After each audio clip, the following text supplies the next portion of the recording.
आप सभी भक्तों को मेरा प्रेम भरा राधे राधे। कल्पतरु सेवा संस्थान ट्रस्ट के यूट्यूब चैनल पर आप लोग देख रहे हैं और आज मैं आपको एक विशेष कथा श्रवण करवाने जा रहा हूँ, जिसका नाम है जया एकादशी व्रत कथा। जो मनुष्य श्रद्धा भक्ति भाव के साथ जया एकादशी का व्रत करते हैं, उनके सब मनोरथ पूर्ण होते हैं। प्रेत योनि में पड़ा हुआ, पिशाच योनि में पड़ा हुआ व्यक्ति भी मुक्त हो जाता है और इसके पुण्य का तो कहना है क्या।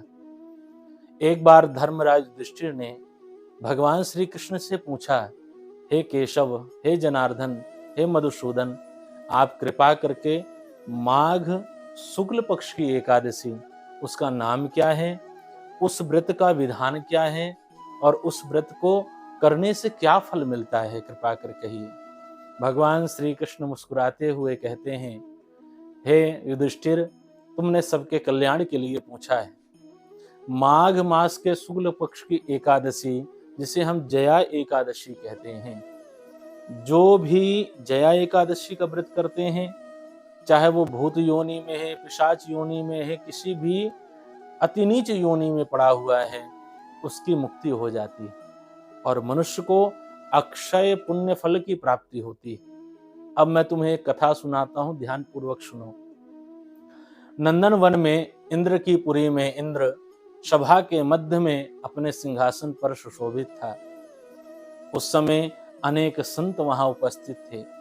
दूर दूर से वहां देवता उपस्थित हुए और उस सभा में गंधर्व आए। गंधर्वों ने सुंदर वहां नृत्य प्रारंभ किया। गंधर्व अप्सराएं आई, उन्होंने वहां नृत्य प्रारंभ किया, गायन प्रारंभ किया। गंधर्वों ने जब गायन किया, उनमें से बड़े सुंदर दिखने वाले माल्यवान नाम के गंधर्व, उस पर दृष्टि पड़ी पुष्पवती की। नित्यांगना पुष्पवती माल्यवान के यौवन को देख करके मोहित हो गई और मोहित होने के कारण अपनी सुध बुध खो गई और ताल से, सुर ताल से वो बेशुद्ध होने के कारण भटक गई।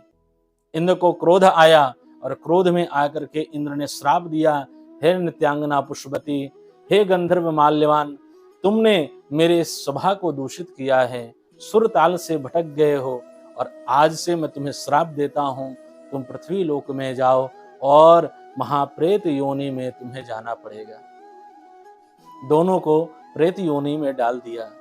हिमाचल प्रदेश में एक वृक्ष के नीचे वह दोनों पिशाच योनि में, प्रेत योनि में पड़े रहे। एक समय ऐसा आया, मन में खेद उत्पन्न करते हुए, अपना दुख व्यक्त करते हुए पूरा दिन उन्होंने केवल फलाहार का ही सेवन किया, भोजन का सेवन नहीं किया, अन्न का सेवन नहीं किया, जिस कारणवश उनका शरीर ठंड के कारण छूट गया और मृत्यु के पश्चात, प्रेत योनि, पिशाच योनि छूटने के पश्चात उनको स्वर्ग का वास मिला। इंद्र ने जैसे ही देखा माल्यवान पुष्पवती को, उनको बुला करके पूछा कि यह बताओ कि तुम्हें प्रेत योनि से मुक्ति कैसे मिली, मैंने तो तुम्हें श्राप दिया था। दोनों हाथ जोड़ करके प्रार्थना करने लगे, हे इंद्र, अज्ञानवश माघ मास के शुक्ल पक्ष की एकादशी, जिसे जया एकादशी कहते हैं, हमसे अज्ञानतावश वह व्रत हो गया और उस व्रत के प्रभाव से हम प्रेत योनि, पिशाच योनि से मुक्त हो गए। उसके पुण्य के प्रभाव से भगवान विष्णु की हम पर कृपा हुई और आज हम स्वर्ग लोक में आपके सामने खड़े हैं। जो भी व्यक्ति इस पवित्र कथा को सुनते हैं, पवित्र कथा को कहते हैं, वह हर प्रकार के बंधन से मुक्त हो जाते हैं। उनके पुण्य का तो कहना ही क्या, अनेक पुण्य उनको प्राप्त होते हैं। आप सभी भक्तों को जया एकादशी की अनंत अनंत शुभकामनाएं। इस पवित्र कथा को आप अधिक से अधिक श्रवण करें और अधिक से अधिक भक्तों को शेयर करें। राधे राधे।